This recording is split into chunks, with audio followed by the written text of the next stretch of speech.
За өдрийн мэндэ нөгөө 6 цуврал хичээлийнхаа төгсгөлийн хичээлийг өнөөдөр одоо авах гэж байна. Их нэгдлийг үүтгэх 9 жай гэдэг. Тэгээ энэний өмнө зүгээр яг хаа сонирхуулаад нэг юм ярмаар санагдлаа. Тэрний юу гэдэг тэр одоо сүүлийн хэд хоног ингээд талбай дээр чагсаал болж байна л да. Тэгээ том болгон л бас тэнд байгаа зүйл санаа тавьж гин. Магадгүй тэрний хажуугаар энийг ярих нь ч бас нэг талдаа илүү ч зүйл юм шиг боловч ер нь бол цаашаа бид нар яах гэж байгаа юм бэ гэдэг. Тэр хаагдсан газар болгон хэдүүл ойлголцмоор байна, нэгдмээр байна. Нэг зорилгын төлөө явах хэрэгтэй байна. Нэг сайн одоо лидер манлайлагч хэрэгтэй байна гэх ингээл бүх хүн хүсэж байгаа.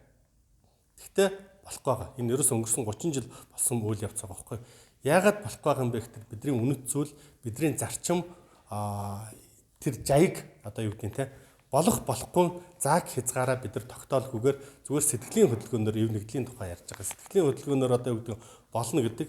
Тэгээ хүмүүс нөгөө хоорондоо нөгөө болох болохгүйхаа зааг хязгаарыг мэдэхгүй байгаа учраас тодорхой нөгөө нэг тийм тоглоомынхаа дүрмийг зөрчөөд эхэлдэг. Тоглоомынхаа дүрмийг зөрчөөд эхлэхдээ манай ард түмэн бол одоохондоо ихэнх хүмүүс нэг тийм хүүхэд шиг байгаа. Тэр намайг тэгсэн, энэ намайг гэсэн, тэрнээс болоод тэгсэн гэдэг нэг тийм хов живэн дээр асар их акцент өгдөг. Тэр дундаас өөрийгөө өмгөөлж авч өөрийгөө юу гэдгийг дандаа зөвтгөж боддог тийм сэтгэлгээтэй байх учраас ийм сэтгэлгээтэй байхад бол ард түмэн хязгаарч эвлэлдэн нэгддэггүй нэг зорилгын төлөө явж чаддаг байхгүй. Тэгэхээр энүүнийг юу хоригддаггүй гэдэгтэр болох болохгүй зааг ялгааг тогтоож өгч иж тэрийг давж иж хийдэг учраас одоо ингээл төмөн одоо чагсаалын хажуугаар ямар ч сонирхолгүй энэ одоо их нэгдлийг үүтгэх 9 жай гэдэг зүйлийн тухай яриад байгаа гэдгийг бол та бүхэн ойлгоорой. Тэгээд бас одоо юу гэдэг нь те энийг сонссон үдсэн хүмүүс бол дараа ингээд одоо бас санал сэтгэлдээ бичээр энэ өөрөө бол бас нэг нэгэндээ өгж байгаа урам нэг талдаа нөгөө талдаа бол бас хүмүүс яаж хүлээж авч гин одоо юу гэдэг нь те ямар хөө байна гэдэг талаас нь гэдэг нь энэ жайгийг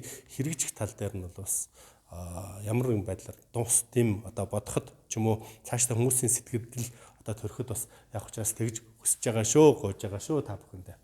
За тэгээд 7 дахь жайг нь орлогыг дэмнэ гэсэн тийм үг байна. Энэ өөр маш их чухал зүйл байна.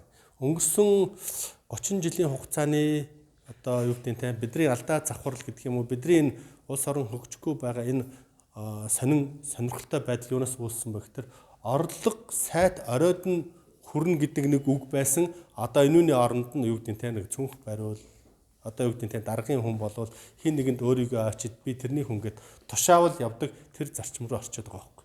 Тэгэхээр уг нь бол айл болгонд нэг орлоготой хүн байдаг. Тэгээ тэрийг их муу хэлдэг.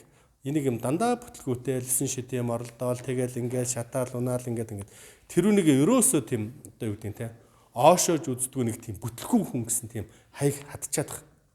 Уг нь бол одоо юу гэдэг нь те нөгөө тэр орлого сайт оройд нь хүрнэ гэдэг чинь оролдож байгаа хүн алдаж байгаа хүн сурдаг, сурсан хүн ондог юм хийдэг, сурсан хүний гараас л жинхэнэ хөгжил дэвшил бүтээл төрөл гардаг байхгүй. Тэгэхээр бид нар оролдож байгаа хүнээ нэг тийм ад шоу үзээд эхлэхдээ энийг нэг тийм дундаж бүлбгэр хүмүүсээр аимхай хүмүүсээр тэгчж болохгүй ингэчж болохгүй тэгчүүл яах вэ ингэчүүл яах бол гэсэн тийм аимхай бүлбгэр хүмүүсээр дүүрчээд байгаа байхгүй. Тэгэхээр энэ аимхай бүлбгэр хүмүүсээр дүүрээд тэгэхээр аимхай бүлбгэр хүмүүс хин нэгэнд өөрийгөө өмчлөгдөж хариалагдахыг хүсч эхэлдэг.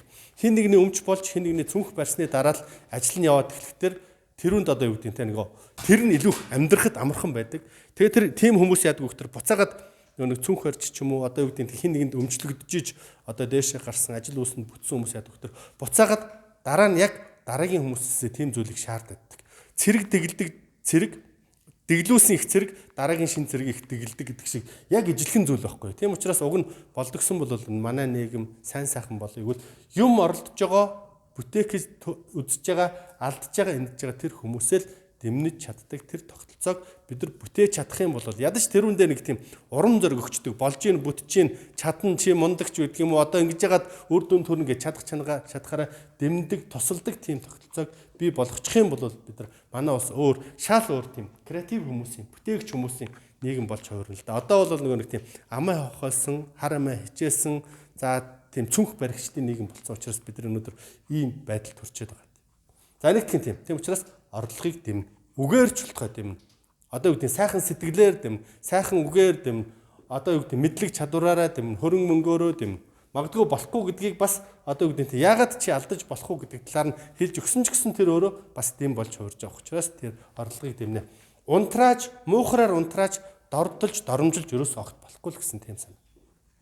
Нанд нь үүлийг дүүрэг гэж нөгөө Эр хүний далайсан гар буцдаггүй гэж үг гэдэг нэг. Эр хүн харайсандаа амиалтмар, эр хүн зорсондоо амиалтмал мор харайсандаа гэж. Аливаа зүйлийг эхлүүлсэн бол дүүр гэх нь.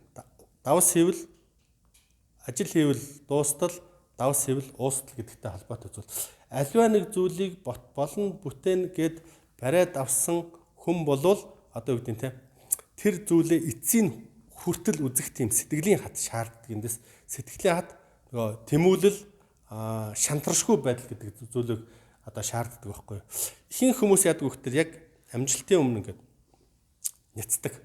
Болох гэжсэн бүх зүйлүүдээ гинтхээ одоо юу гэдэг нь те одоо болох гэд ганцхан алхам ганцхан даваа дутуу байхад л одоо тэрнээсээ ухардаг, няцдаг тийм зүйлүүд байдаг. Тийм учраас нэг барьж авсан бол зөв гэж зүрх сэтгэл чинь одоо тэр голын хатгаас гэж яриад байгаа, дотоод дуу хоолой гэж яриад байгаа. Тэр одоо юу гэдэг хөсөл мөрөөдөл чинь одоо юу гэдэг энэ зүйл болно гэж чамд шивнээд тэрнийхээ төлөө тэмцэж байгаа бол заавал дуустал зүтгээд үзвэл яасан бэ гэсэн тийм санаа. Дуустал зүтгээд үзгэцэн. Тэгжиж дараагийн том хаалга нээгддэг гэх юм уу да. Дуусгахын төлөө, дүүрэхийн төлөө, давсаа уусгахын төлөө зүтэг тийм хүмүүс одоо юу гэдэг их олон болох хэвээр. Тэрний төлөө хүн болгон тэмцдэг, тэмүүлдэг байх хэвээр гэсэн тийм санаа үлддэг. За дараагаарх нь үйлдэх хүл өр мөрийнхөө эзэн бай гэж нэг эзэн ирэх. Ховд зайныхаа эзэн байх гэсэн нөгөө мэргэн гэж нэг үг байдаг. Тэгэхээр чи нөгөө мэрсэн гинэн гэдэг яадаг. Мөр гүн гэж одоо эрдэмтэй номтой хүнийг мөр гүн гэж одоо мөрн гүн үлдсэн гэж. За хотгоны эр мөр гэж ойлголт байдаг. Эр нь бол хурц одоо хурдан морины эр орлоо гэдэг чинь эрчтэй, хүчтэй, чадaltaй, тэнхээтэй юмыг гүйцэтгэх тэр эр чадал нь орсон байна гэсэн юм санаа.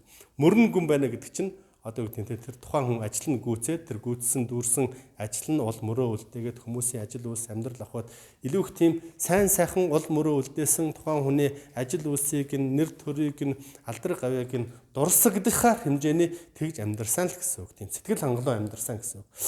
За мөр бол одоо сөрөг мөрийг бол одоо юу гэдэг те нэг хүмүүсийн амьдрал садаа бэрхшээл одоо муу дурсамж үлдээсэн мөрийг бол хүмүүс ингэ дурсаад байгаад байдаг. Бас одоо гитлэрч гэдэг юм тэр шиг илүү эрэг сайн мөрийг жишээл манай Чингис хаан шиг одоо үе үеийн эрдэмтэн мөргөд шиг маань мөргүүд шиг маань ч байдаг юм уу 9 өлөг баатар шиг тийм хүмүүсийн одоо үйлдэх үйл өр мөрийнхээ эзэн нь байсан учраас өөрийнхөө цаг үеийг дархалж чадсан байна. Өөрийнхөө цаг үеийг дархалж чадсан байсан учраас өнөөгийн бид нар ч гэсэн үлгэр жишээ болоод бидний нөгөө зам одоо тэгж хийж болох зам гэд судлах хэрэгслэл арга зам одоо хөрх өндөрлөгийг зааж чадсан гэсэн тийм санаа.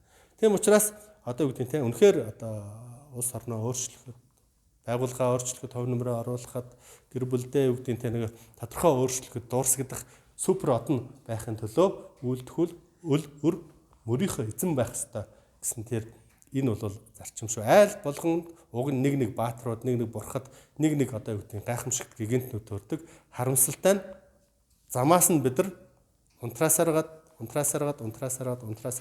бүгдийг унтраагаад тэр гэр бүл тэр ураг удам бүхлөөр унтрах хаталж бас байдаг. Тийм учраас аль болохоор гэр бүлд байгаа тэр гэрэл гэгээнүүдийг асаасааргаад том төвлөг болгож асаах нь бол Монгол соёлын, Монгол боловсролын одоо бидний ирээдүйн бий болох боловсролын одоо гол одоо зарчим үнэт зүйл философи байх ёстой гэж үзэж байгаа. За тэгээд одоо 6 хоногийн туршид ярьсан энэ 9 жайгийг үнэхээр одоо юу гэдэг нь сонсох нэг өөр хүмүүс ингэ сонсож за ойлгочлаа гэдэг. За ойлгочлоо гэж байгаа хүн бол яг л ойлгосон л харагдаж байгаа байхгүй юу? Нэг буцаагаад ойлгоцсон нэг чихээр гаргаад нөгөө чихээр. Энэ тунгаагаад шингээж чадсан тэр бүх хүмүүс өөрсдийнхөө өндөр дэд өвгдийнхөө харалт, даалт, маналтанд орж ажил үйлсэнд бүтэж, эрүүл саруул байж юу гэдэг нь те ив нэгдэл нь батчиж за их үйлсийг бүтээхэд үнэхээр үйлдэх үйл өр мөрийнхөө эзэн байх тэр чадамжийг бол одоо олгоно гэдэг юм уу, олж авнаа гэдэг юм уу тэгж чаднаа гэж одоо юу гэдэг те өгд баталгаа өгсөн. Энэ дээр баталгаа өгсөн. Нэг юун дээр номон дээр байдаг юм да нэг алтан гэрэл судар дээр жишээлбэл одоо ингэдэг номын авшгийг энэ номыг хуулсан, уйнсан, дамжуулсан тэр бүх хүмүүс одоо энэ номын гэрэл гэгээг одоо юу гэдэг номын үр шимийг хүртнэ гэдэг манайхан чинь баримтаглаад уншиж чадахгүй бурхан дээрээ залаад ингээд одоо хүртэл хадгалаад явж идэг шүү дээ. Яг тэрүүн лүгээ адил үйлчлэн. Тэнд жишээлбэл зүгээр л үлгэр байдаг. Яст мэлхийн тухай үлгэр ингээ янз бүрийн нөтөдийн тухай үлгэр баалаа шил аллаа хадаач гэсэн тийм үлгэрүүд байдаг. Тэгвэл энэ өөрөө өвгдийн өв ухаанаас тунгаагдсан бүр шижир болсон олон мянган жилийн туршид туршигдсан үйлчилсэн тухайн цаг үедээ эвийг одоо их нэгдлийг үүтгэж одоо хүн юу гэдэг нь хүн болгоны одоо үйлдэх өр мөрийнх нь эзэн болгож чадсан жайгуудаас зөвхөн цөөхөн хэдхэнийн л буулгасан шүү. Энэ буулгасан энүүнийг ихний ялжинд хэдүүлээ мөрдөж чадах юм бол дараагийн шат руу хэдвэрээ дэвших болцоотой болно л гэсэн.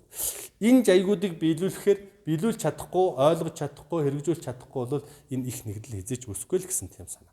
Тэхийн тулд бэлтгэл ажил болгож ядаж бол миний хувьд бол одоо энүүнийг олон нийтэд зарлан түгээх, тунхаглах тэр үүргийг гүйцэтгэж байгаа гэсэн санаа. За баахан жаяг тогтоочлаа. Биелүүлэхгүй бол яах юм бэ гэдэг санаа. Энэ талаашаа нэг жоохон жаягаа зөрчил өөрөө зай болоо л гэж байгаа юм.